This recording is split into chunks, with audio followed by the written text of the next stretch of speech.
To momentálne vyzerá ako na korze. Začala sa totiž sezóna, kedy jelene zhadzujú parožie.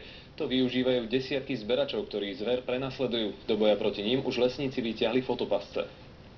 Sme v bývalom vojenskom obvode Javorina. K týmto krmelcom sa už zver doslova bojí prísť.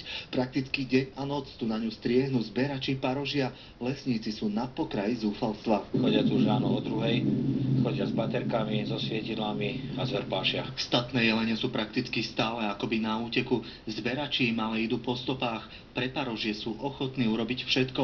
Lesníci hovoria, tu je dokonale poznať našu typickú náturu. Medzi nami to asi vyzerá tak na Slovensku, že kto čo nájde, tak patrí jemu. A mnohí si ani neuvedomujú, že konajú protizákonne. Zákon o poľovníctve je jednoznačný. Bez povolenia zbierať sody nemôžete.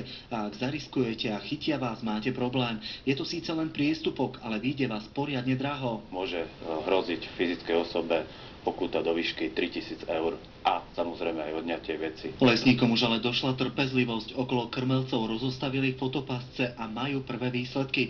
Zberači prichytení pri čine potom neraz krútia hlavami. Dokázali sme ho identifikovať, navštívila ho naša súkromná bezpečnostná služba. Záujem zberačov ale neutícha. Lesníci už hovoria o drzosti a nepomáha ani dohováranie.